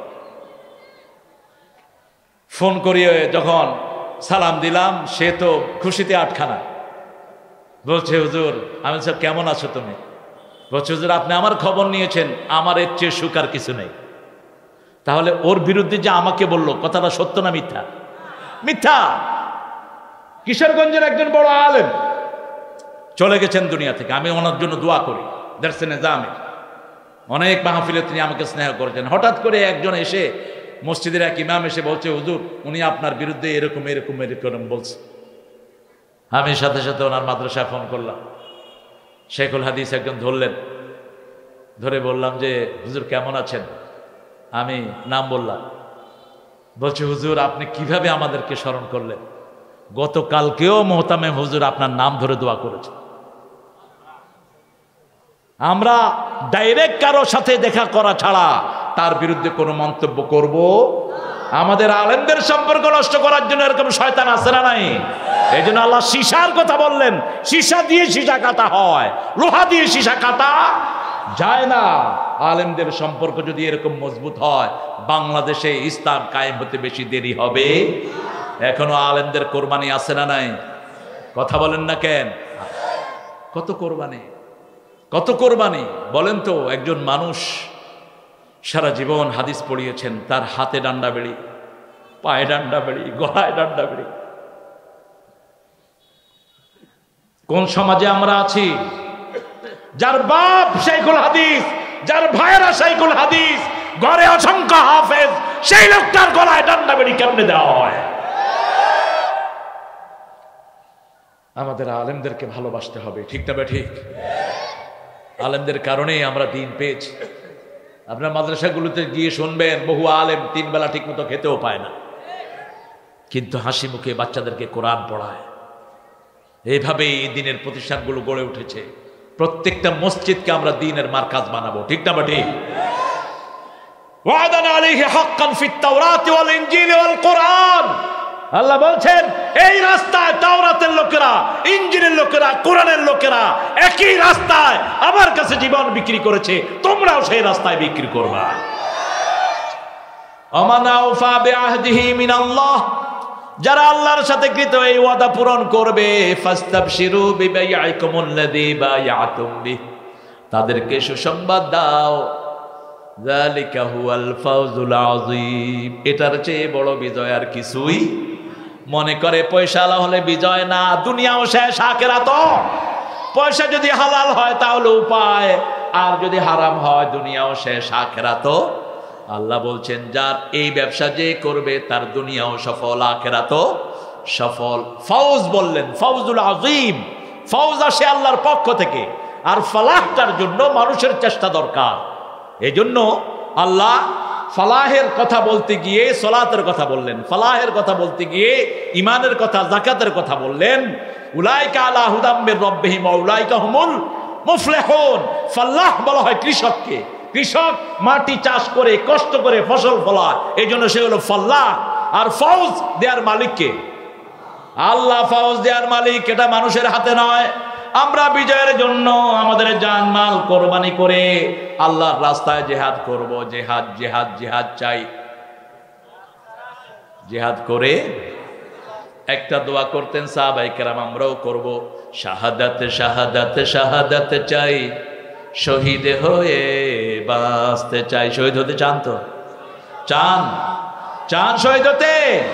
আমাদের জাতীয় কবির জন্য শুধু দোয়াই আসে। তিনি ঈদের গানের ভিতরে শাহাদাত ঢুকালেন। অতি পড়বি ঈদের নামাজ রে মন, সেই ঈদ গাহে, যে ময়দানে সব গাজী মুসলিম হয়েছে শহীদ। ময়দানে সব গাজী মুসলিম হয়েছে শহীদ। যারা শহীদ হতে চায় না এরা মুনাফিক। শহীদ হতে রাজি আছেন তো? একটু হাত তুলে দেখা দেন। আল্লাহ এই হাতগুলো কবুল করেন, এই হাতগুলো কবুল করেন, হাতগুলো নামান। মানুষের হক ছাড়া শহীদদেরকে বিনা হিসাবে জান্নাত দিবেন কে? আপনার বিবির সাথে বেয়াদবি করেছেন, বিবিকে মেরেছেন, বিবি যতক্ষণ মাফ না করবে আল্লাহ মাফ করবে। কারো জমি চুরি করেছেন, ওই লোক যতক্ষণ মাফ করবে না আল্লাহ মাফ করবে না। কিন্তু মানুষের হক রক্ষা করে যদি মারা যান, শহীদ হিসেবে যদি দোয়া করেন, বিছনায় পড়ে মারা গেলেও শাহাদাতের মর্যাদা দান করবেন কে? শহীদের জন্য 8টা খাত আল্লাহ রাব্বুল আলামিন রেখেছেন। কয়টা? 8টা। যারা জ্বরে পুড়ে মারা যায় তারাও শহীদ, যারা হার্ট অ্যাটাকে মারা যায় তারা শহীদ, যারা ক্যান্সারে মারা যায় তারা শহীদ, ছাদের উপর থেকে মারা যায় তারা শহীদ, পানিতে ডুবে মারা যায় তারা শহীদ, রোড অ্যাক্সিডেন্টে মারা যায় তারা শহীদ, আগুনে পুড়ে মারা যায় তারা শহীদ। তবে তাদের মধ্যে ঈমান থাকতে হবে। যে ওয়াক্ত নামাজ ছেড়ে দিলেন ওই এক তো কাফের হলেন, ঠিক না ঠিক? জোহর ছেড়ে দিলেন, আসরে আপনি কাফের। জোহর ইচ্ছা করে ছেড়ে দিলেন, নামাজ পড়লেন না, এই অবস্থায় যদি মারা যান মুসলমানের মৌত হবে না। কারণ মান তারাকা সলাতা মুতাআম্মিদান ফাকাত কাফার। ইচ্ছা করে যে নামাজ ছেড়ে দেয় সে কাফের হয়। 3 ইমাম বলেছেন যারা ইচ্ছা করে নামাজ ছেড়ে দেয় ফাকতুলুহুম, তাদেরকে হত্যা করো। আর সর্বশ্রেষ্ঠ ইমাম, সবচেয়ে বড় ইমাম কি নাম? কি কষ্ট হয় নাকি আপনাদের বলতে? মদিনায় গেলে দেখবেন মসজিদে নববীর নিচে 4 ইমামের লাইব্রেরি আছে। সবচেয়ে বড় লাইব্রেরির নাম হলো ইমামুল আযম আবু হানিফা রাহমাতুল্লাহি আলাইহি। আবু হানিফার আকীদার উপরে সারা পৃথিবীর আকীদা। আবু হানিফার চেয়ে বড় ইমাম আর কেউ নেই। আবু হানিফা বলেছেন উসজুনুহুম, যারা নামাজ ছেড়ে দেয় ইচ্ছা করে তাদেরকে জেলখানায় ঢুকাও। যতক্ষণ পর্যন্ত নামাজ রেগুলার না হয় ততক্ষণ জেলখানায় রাখো। আবার রাসূল বলেছেন ঘরের নামাজ শ্রেষ্ঠ নামাজ, পুরুষের জন্য ফরজ ছাড়া। পুরুষ ফরজগুলো পড়বে মসজিদে, মেয়েদেরকেও সারা বছর ঘরে রাখবেন না, কিছু কিছু নামাজ মসজিদে আনবেন। রাসূল সাল্লাল্লাহু আলাইহি ওয়াসাল্লাম বলছেন, বুখারীর বর্ণনা, মা আয়েশা বলতেন আমরা রাসূলের সাথে ফজর পড়তাম, অন্ধকারে আসতাম, অন্ধকারে চলে যেতাম, আমাদের অবয়ব বোঝা যেত। এশার নামাজে আসতাম। আবার মসজিদে রাসূল সাল্লাল্লাহু আলাইহি ওয়াসাল্লাম ঈদের সময় ঈদগাহে নিয়ে আসতেন। এমন কি যে সমস্ত মায়েদের শরীর খারাপ তাদেরকেও বলতেন তোমরা ঈদগাহে আসো, তোমরা দোয়ায় শামিল হবা, ঈদের আনন্দে শামিল হয়ে যাবা। আলহামদুলিল্লাহ বলে। এখন বাজারে যায় মেয়েরা, ঠিক না ঠিক? তো মসজিদে গেলে বাজারের চেয়ে ভালো না খারাপ? ভালো। অ্যারেঞ্জমেন্ট রাখবেন, কিন্তু জোর করে পাঠানোর কোনো দরকার নেই। আবার যে মেয়ে মসজিদে যেতে চায় তাকে নিষেধ করা যাবে না। লা তামনাউ আমাতাল্লাহি মাসাজিদাল্লাহ, রাসূল বললেন আল্লাহর বান্দীদেরকে মসজিদ থেকে তোমরা নিষেধ করে দিও না। কোনো মেয়ে যদি মসজিদে যেতে চায় তাকে নিষেধ করা যাবে না। কি সুন্দর জায়গা দেখেন, আপনার বিবি আপনার জন্য রহমত। রাসূল সাল্লাল্লাহু আলাইহি ওয়াসাল্লামকে জিজ্ঞেস করা হলো বিবির কাছে যাওয়াটা কি? রাসূল বলেন বিবির কাছে যাওয়া ইবাদত। সুবহানাল্লাহ বলবেন। সাহাবায়ে কেরাম বলেন ইয়া রাসূলুল্লাহ বিবির কাছে যাওয়া ইবাদত? কয় তুমি যদি আরেক বেটার বউর কাছে যাও কি হবে? কথা কন না কেন? কি হবে? গুনার উল্টাটা কি? ইবাদত। রাস্তায় যখন কোনো মেয়ে দেখে তুমি আশ্চর্য হও, go to your better half. যখন তোমার রাস্তায় কাউকে দেখে অবাক লাগে, তুমি তোমার ঘরে চলে যাও, ওর কাছে যা আছে তোমার বিবির কাছে আল্লাহ শ্রেষ্ঠ নেয়ামত দিয়েছে। ইসলাম কত সুন্দর, কত পরিমার্জিত, পরিশীলিত। আবার বিবির সাথে কিভাবে আচরণ করবেন সেটা বোধহয় ইসলামে নাই। বিবির মুখে খাবার তুলে দেন, রাসূলের সুন্নাহ। মা আয়েশা বলতেন সারিদ পছন্দ করতেন রাসূল, গোস্তের ছোট্ট ছোট্ট টুকরা ঝোল দিয়ে, ওই যে রুটি দিয়ে চুবিয়ে আমরা কোরবানের সময় খাই, এই সারিদটা রাসূলের খুব পছন্দনীয় তরকারি ছিল।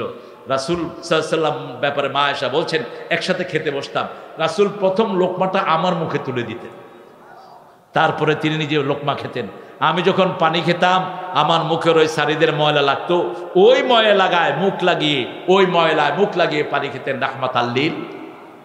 আবার রাসূল সাল্লাল্লাহু আলাইহি ওয়াসাল্লামকে দেখতাম গভীর রজনীতে তাহাজ্জুদ ওনার জন্য ফরজ ছিল, দাঁত মাজা ফরজ ছিল। দাঁত মাজা ফরজ, তাহাজ্জুদ ফরজ, যেগুলো আমাদের জন্য নফল। রাসূল তাহাজ্জুদে প্রায় উঠে খাদিজার নাম ধরে দোয়া করতেন। মা আয়েশা বলতেন আমি আমার জীবনে খাদিজার চেয়ে বেশি ঈর্ষা আর কাউকে করি নাই। অন্যান্য বিবিরা জিজ্ঞেস করেছেন কেন, বলছে অল্প কিছু গোস্ত পেলেও রাসূল এগুলো হাতে করে নিয়ে ঘুরতেন। খাদিজার কোনো বান্ধবী পাওয়া যায় নাকি, খাদিজার কোনো আত্মীয় পাওয়া যায় নাকি, খাদিজার নাম ধরে দোয়া করতেন। একবার মা আয়েশা বললেন 25 বছরের যৌবনে 40 বছরের একজন মাকে পেরেছে, প্রৌঢ়াকে পেয়েছেন, আপনি কি তার চেয়ে সুন্দরী কাউকে পান নাই? রাসূলের চেহারা আগুনের মতো গরম হয়ে গেল। রাসূল সাল্লাল্লাহু আলাইহি ওয়াসাল্লাম বললেন, আয়েশা খবরদার, আমার খাদিজার ব্যাপারে কোনো কথা কখনো বলবা না। আমার সন্তানের মা আমার খাদিজা, আমি খাদিজার ঋণ কোনোদিন শোধ করতে পারবো না। মক্কায় যখন আমাকে আশ্রয় দেওয়ার মতো কেউ ছিল না, এই খাদিজা নিজের সমস্ত সম্পত্তি আমার নামে অক্ষ করে দিয়েছেন। কোনোদিন সম্পদের হিসাব আমার কাছ থেকে খাদিজা নেয়নি। আমি যখন রাতের বেলায় ঘরে ফিরতাম, একবার নক করলেই খাদিজা দরজাটা খুলে দিত। আমি বলতাম আপনি কি ঘুমান না? তিনি বলতেন না, আপনি যখন বাহিরে যান দরজাটাকে বিছনা বানায় আমি দাঁড়িয়ে থাকি। আমার খাদিজাকে স্বয়ং সালাম দিয়েছেন কে? কে দিয়েছেন? কবরের আযাবের কথা বললেন রাহমাতাল লিল আলামিন। মা খাদিজার কুবরা রাদিয়াল্লাহু আনহা কাঁদতেছেন, রাসূলের হাত ধরলেন, ইয়া রাসূলুল্লাহ আমি জানি না আপনি আগে যান না পরে যান, তবে আমি যদি আপনার আগে চলে যাই আপনি আমাকে কথা দেন আপনি আমার প্রশ্নের জবাবগুলো দিয়ে দিবেন। রাসূল সাল্লাল্লাহু আলাইহি ওয়াসাল্লাম বললেন, আমি আপনাকে কথা দিলাম আপনাকে কবরে রেখে আমি ঘরে ফিরে আসবো না। এটা আপনারাও আসবেন না। আপনার ভাই, আপনার আব্বা, আপনার আম্মা, যাকে আপনি কবরে রাখেন, রাসূল বলেছেন ইস্তাগফিরু লি আখিকুম, তোমার ওই কবরের ভাইটাকে রেখে তার জন্য তুমি দোয়া করো। কিন্তু তিনি কখনো হাত তুলে দোয়া করেন নাই। দোয়া করতেন কিভাবে? আল্লাহ মাগফির ওয়ারহাম ওয়াসসি কবরাহু ইয়াসসির হিসাবা, হে আল্লাহ তাকে মাফ করে দেন, রহম করেন, তার হিসাবটা সহজ করে দেন, প্রশ্ন উত্তরগুলো সহজ করে দেন, ঈমানের উপর তাকে সাবেত কদম করে দেন। আলহামদুলিল্লাহ বলেন। আপনি চলে আসবেন না, এখনই তো মুনকির নকির এসে তাকে প্রশ্ন করতে থাকবে, ঠিক না ঠিক? মা খাদিজাকে ধোয়ালেন রাহমাতাল লিল আলামিন। রাসূলের সবচেয়ে প্রিয় জিনিস ছিলেন মা, প্রিয় জিনিস ছিলেন মায়ের জাতি। রাসূলের সবচেয়ে প্রিয় জিনিস হলো সুগন্ধি, সবচেয়ে প্রিয় জিনিস চক্ষু শীতলকারী ছিল সালাত, সালাত এবং সালাত। মা খাদিজাতুল কুবরাকে কবর দিয়ে তিনি পাশে জান্নাতুল মুআল্লার পাশে তিনি দাঁড়ানো, দুপুরের রোদ। আল্লাহ রাব্বুল আলামিন জিবরাইল আমিনকে পাঠালেন, যাও আমার হাবিবকে বলো খাদিজার কবরের প্রশ্নের উত্তর আমি আল্লাহই ব্যবস্থা করে দেব। বিবির জন্য নাম ধরে দোয়া করবেন, বিবির প্রশংসা করবেন। শুধু বদনামি খুঁজে বেড়ায় এরকম কিছু চানাল আছে না নাই? প্রশংসা করবেন, বিউটিফুল কারি, কি সুন্দর হয়েছে তোমার রান্না। রাসূল সাল্লাল্লাহু আলাইহি ওয়াসাল্লাম কিভাবে প্রশংসা করতেন মেয়েদের। আনাস বিন মালিক বলছেন রাদিয়াল্লাহু আনহু আরদা, রাসূলকে আমার বাড়িতে নিয়ে গেলাম, ঘরে বসানোর কোনো জায়গা নাই, উঠানে একটা পিঁড়ি দিলাম। পিঁড়ি বলে তো আপনাদের এখানে? হ্যাঁ, ফিরে ফিরে ভালো, ফিরে ফিরা দিলেন।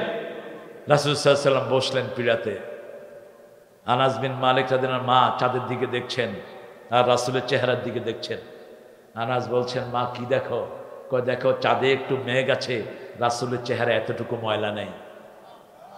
চাঁদের চেয়ে সুন্দর তুমি নবী আমার সাল্লে আলা, দুঃখে সুখে দরুদ পড়ো আল্লাহুম্মা সাল্লি আলা।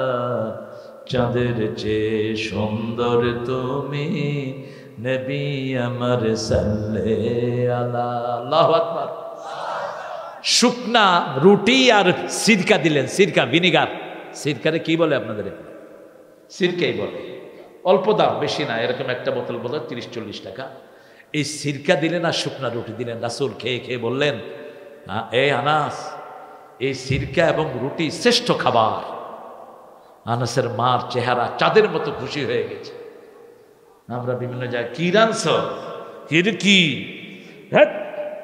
এটা মাংসে খায়, আছে না? এগুলো ইসলাম জানে না, আদব জানে না, মূর্খ। আরেক ঘরে রাসূল সাল্লাল্লাহু আলাইহি ওয়াসাল্লাম গিয়েছেন এক সাহাবীর ঘরে, লাউ আনলেন, লাউ। রাসূল সাল্লাল্লাহু আলাইহি ওয়াসাল্লাম বলেন, এই গোস্তের ঘ্রাণ পাচ্ছি, তুমি লাউ দিছো কেন? বলছি ইয়া রাসূলুল্লাহ গোস্ত এখনো চুলায়। বলছে, শুনো, মেহমানকে আগে ভালোটা দিবা, আগে ভালোটা দিবা। গোস্তকে খুব ভালোবাসতেন রাহমাতাল লিল আলামিন। ওয়াদান আলাইহি হাক্কান ফিত তাওরাত ওয়াল ইনজিল ওয়াল কুরআন ওয়া মান আওফা বিআহদিহি মিনাল্লাহ ফাস্তাবশিরু বিবাইআকুম আল্লাযী বায়াতুম বিহি ওয়া যালিকা হুয়াল ফাওজুল আযীম। এটাই আল্লাহর সাথে বায়াত। কার সাথে? বায়াত মানে বিক্রি করা। বায়াত মানে কি? বিক্রি করা। ইসলাম আছে যেখানে আমরা আছি, কোরআন হাদিস যেখানে আমরা আছি, মা বাপকে আল্লাহর পরেই সবচেয়ে বেশি দামি কে? আহা, পায়ের কাছে বসে থাকবেন, মায়ের পাটা ধুয়ে দিবেন 3 বার। কয়বার? বাপেরটা কয়বার দিবেন? 1 বার। বাপ হিসেবে কইতে চায় না, 1 বার। আর কয়েকদিন আগে নারায়ণগঞ্জের ওই যে চাঁদপুরের এক বেডির ভিডিও আসছে, আহা, মা বাপের মারতেছে, দাঁড়ি চাইনা সোয়ার দিছে বাপের, চাঁদপুরে। এই মহিলাকে পিটাইয়া জেলখানায় ঢুকায়া দাও, একদম মৃত্যু যেন শয়তানের জেলখানায় হয়। মা পেশাব করেছে, সন্তানরা নিয়ে মারে নদীতে ফেলে দিয়েছে। কি জুলুম চলছে সমাজে। আপনার ছেলেগুলোকে স্কুলে দিয়ে ধ্বংস করে দিয়েন না। স্কুলে ক্লাস 1 থেকে 10 পর্যন্ত কোনো ইসলামী পড়া নাই এখন। কি শিখবে বাচ্চারা? কি শিখবে? কোনো ম্যানার নাই, কোনো কার্টিসি নাই। আমি চেয়ারম্যানকে অনুরোধ করব, আপনার ইউনিয়নের ছেলেকে স্কুলে ইসলাম শিখানোর ব্যবস্থা করেন। পিতা মাতা 2 জন জান্নাত, ঠিক না ঠিক? ফাতেমা নামে একজন মহিলা ছিলেন, মহিলা সাহাবী, মদিনায়, বুখারী বর্ণনা। তেনার মা মুশরিকা। তিনি রাসূলকে এসে বলছেন, ইয়া রাসূলুল্লাহ, আমার মা মুশরিকা, আমি কি ব্যবহার করব? রাসূল বললেন, সল্লে উম্মা, যত খেদমত মায়ের দরকার সব করবা, সব করবা। মায়ের খেদমত করলে মা আস্তে আস্তে কি হয়ে যাবে? মুসলমান হয়ে যাবে। পিতা মাতা এই 2 জনই জান্নাত। 2 জন কি? রাসূল বলেছেন জান্নাতের 2টা দরজা, একটার নাম মা আর একটার নাম বাবা। এই 2 জনকে খুশি রাখলে 2টা জান্নাতই আপনার জন্য খোলা থাকবে। আর আপনার উপর খুশি হবেন কে? উঠতে বসতে চলতে ফিরতে দোয়া করেন, রব্বির হামহুমা কামা রব্বায়ানি। এরপরে দোয়া করেন, আল্লাহুম্মা গফির ওয়ারহাম, হে আল্লাহ মাফ করে দেন, রহম করেন, মাফ করে দেন, রহম করেন। সব নবীদের এই 2টা ছোট্ট দোয়া, প্রিয় দোয়া। হে আল্লাহ মাফ করে দেন, রহম করেন। মুরব্বীদেরকে দেখলেই সম্মান করবেন, তাহলে আপনার সম্মান বাড়িয়ে দিবেন কে? হোক তিনি হিন্দু। আপনি বাসে বসে আছেন, একজন হিন্দু ভাই উঠেছেন বৃদ্ধ, তাকে জায়গায় করে দেন, আপনার উপর খুশি হবেন কে? একজন মায়ের হাতে বোঝা, আপনি তার বোঝাটা নিয়ে নেন, এখন অবশ্য দিতে চায় না, করলো দৌড় দেয় কিনে আবার, ঠিক না? আপনি আগে বিশ্বস্ততা অর্জন করবেন, আগে বিশ্বস্ততা অর্জন করবেন। আর মুসলমানদেরকে দেখলেই তো মানুষ আশ্বস্ত হয়। বাজারে 3 জন লোক বসে আছে, একজনের মাথায় টুপি আর 2 জনের মাথায় টুপি নাই। কার কাছে মানুষ বেশি যায়? হ্যাঁ, কার কাছে? টুপিওয়ালার কাছে। মনে করে যে এই ব্যবসায় ঠিক মতো মাপবে, ঠিক মতো দিবে। যদি 2 নাম্বারই করে, এর শাস্তি অন্যদের চেয়ে বেশি হবে না কম? বেশি হবে। খবরদার। এই জন্য ইসলাম আলাদেরকে ভালোবাসেন, কোরআনের লোকদেরকে ভালোবাসেন, মুরব্বীকে ভালোবাসেন, প্রতিবেশীর হক দেন। হিন্দু ভাই খেতে পাচ্ছে কিনা আপনি খবর নেন। আপনার প্রতিবেশী হোক বেনামাজি, গিয়ে তার খবর নেন, ভাই কি রাঁধছ, কি খাইছো, তোমার বাচ্চাগুলো কেমন আছে। নিজে যখন ফল কিনবেন ওদের হাতে ফল দেন। রাসূলুল্লাহ সাল্লাল্লাহু আলাইহি ওয়াসাল্লাম বলছেন, যদি দিতে না পারেন ফলের খোসাগুলো বাইরে ওদের সামনে ফেলবেন না, দূরে নিয়ে গোপনে ফেলেন। আর ফলের ঘ্রাণ তো এমনি বেরিয়ে যায়, আমার না আমার ঘ্রাণ আছে না, পাশে দেন। ইলিশ মাছ আনছেন, আপনি আনতেছেন, ওদের জিহ্বায় পানি পড়তেছে কিনা তৌফিক নাই। রাসূল বলেছেন, যদি তরকা দিতে না পারো ঝোল দাও। কি দাও? ঝোল দাও, ঝোল দাও। ইলিশ মাছের ঝোলই তো হেভি মজা। আমি শুনেছি আমাদের পাশের দেশের ভাইয়েরা ইলিশ মাছের পরগুলোই রাইন্দা খায়। পর আছে না, পরে কি কর, শোষা, ওই যে উপরের দিকে আইসটা আইসটা খায়, কাইসটা। হেরা আইসটা দিয়ে নাকি ডাইল দিয়ে খায়। আমাদের দেশ, আহারে। আপনি গরিব মানুষকে একটু সাথে নিবেন, আপনার উপর খুশি হবেন কে? আপনি আপনার মা বাপকে আগে খাওয়াবেন। শেষ কথা বলে শেষ করছি, আপনাদের যে খুঁড়ি আমি তো দেখতেছি আপনারা একটাই উঠবেন না, যা দেখতেছি। আল্লাহ আল্লাহ আমাদেরকে হেফাজত করেন। আমাকে এত রাতে আনবেন না, আমি আসবো না। আর রাত 10টার পরে, 10টা আমি ঘুমাই নর্মালি। অনেক মা বোনেরা আছেন, আমাদের মা বোনরা আমাদের জন্য নেয়ামত। মা বোনদের কথা তো বলেনি ইমাম সাহেব, চিকন করে ফোড়ন কাটেন কেন? মা বোনদের কথা বলি নেই, মা বোনদের কথাই তো বেশি বললাম। আমার মায়েরা আমাদের নেয়ামত। আমাদের কি নেয়ামত? রাসূল বলেছেন 3 বার মায়ের খেদমত। কয়বার? বদরের যুদ্ধ থেকে ছুটি দিলেন, বললেন কে আছে? কয় মা, মায়ের খেদমত করো। তারপরে মায়ের খেদমত, তারপরে মায়ের খেদমত, চতুর্থবারে বাপের খেদমত। প্রথম পুরস্কার মায়ের, দ্বিতীয় মায়ের, তৃতীয় মায়ের, বাপের জন্য সান্ত্বনা পুরস্কার। ঠিক না বেটি? কারণ কি? পেটে ধারণ করেছেন কে? মা। 2 বছর দুধ পান করিয়েছেন কে? রক্ত প্রবাহিত হয়েছে কার? মায়ের। সূরা লোকমানে 17 নম্বর আল্লাহ এই কথাটা বলে দিয়েছেন, ওয়াসাইনাল ইনসানা বিওয়ালিদাইহি হামালাতুহু উম্মুহু ওয়াহানান আলা ওয়াহান ওয়াফিসালুহু ফি আমাইন আনশকুরনি ওয়া লিওয়ালিদাইক ওয়া ইলাইয়াল মাসির। দুজনের ব্যাপারে ওসিয়ত করছি, একজন তোমার মা আর একজন তোমার বাবা। তবে মায়ের কথা বলে যেও না। হামালাতুহু ওয়াহানান আলা ওয়াহান, একটার পর একটা যন্ত্রণা সয়ে মা তোমাকে পেটে ধারণ করেছেন। ওয়াফিসালুহু ফি আমাইন, 2 বছর তোমাকে দুধ পান করিয়েছেন। আনশকুরুলি, আমি আল্লাহর শুকরিয়া আদায় করো, আর পিতামাতার শুকরিয়া আদায় করো। আমি আল্লাহর কাছেই তোমাদেরকে ফিরে যেতে হবে। সাহাবী এসে বলছেন, ইয়া রাসূলুল্লাহ, আব্বার কবরটা অন্ধকার, স্বপ্ন দেখেছি আব্বার কবরটা অন্ধকার। রাসূল সাল্লাল্লাহু আলাইহি ওয়াসাল্লাম বললেন, তুমি আব্বার জন্য দোয়া করো, প্রতি দোয়াতে একটা নূরের বাতি আল্লাহ কবরে জ্বালিয়ে দিবেন। কত সময় আব্বা আম্মা না হলে কি আমরা দুনিয়া আসতে পারতাম?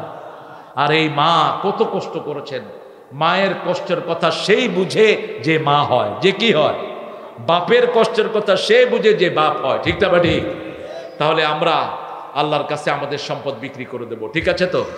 জান এবং মাল। আজকে থেকে 5 ওয়াক্ত নামাজ ছাড়বো না। রাজি আছি তো?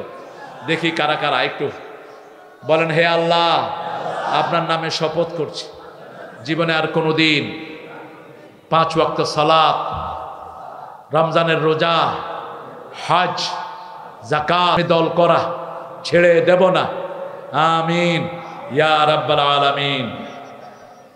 সুবহানাকা আল্লাহুম্মা বিহামদিক আশহাদু আন লা ইলাহা ইল্লা আনতা আস্তাগফিরুকা ওয়া আতুবু ইলাইক। এখন দোয়ার দিকে যাব। আর কোনো ঘোষণা আছে? কই সব? হ্যাঁ, ও গজল।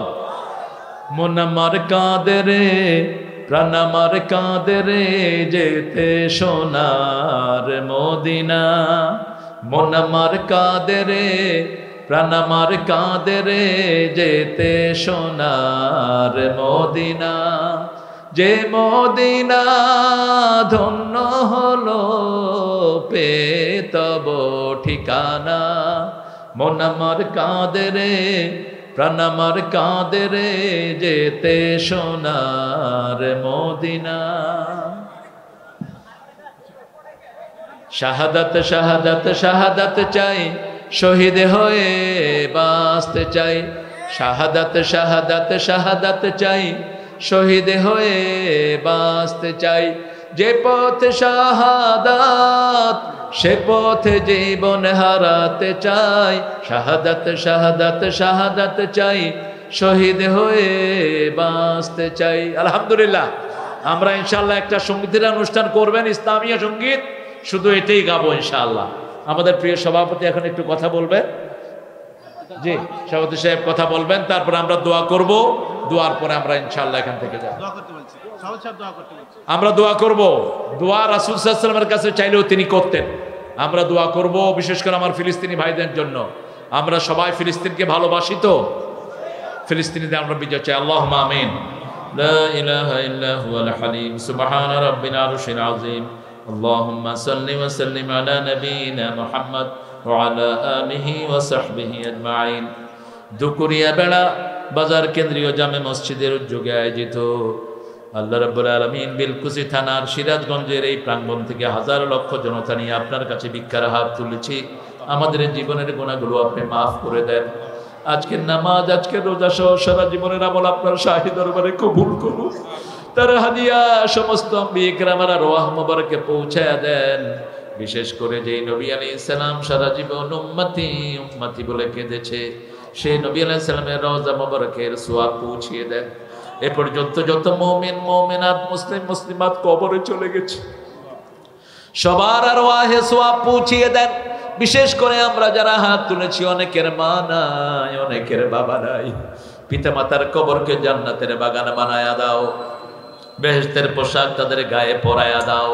যাদের পিতামাতা বেঁচে আছে হায়াত দারাজ করো, নেক আমলের তৌফিক দাও। রব্বির হামহুমা কামা রাব্বায়ানি সগীরা। দুপুরিয়া বেলা বাজার কেন্দ্রীয় জামে মসজিদের কমিটিকে তুমি কবুল করে নাও। এই মসজিদটাকে মসজিদে নববীর মতো কবুল করো। যারা দান দিয়েছে তাদেরকে তুমি কবুল করো। আল্লাহ, আমার যত ভাই বোন এখানে এসেছেন সবাইকে মাসুম বানায়া দাও। আল্লাহ, মোহাম্মদ হেলালুদ্দিন প্রামাণিককে তুমি কবুল করো।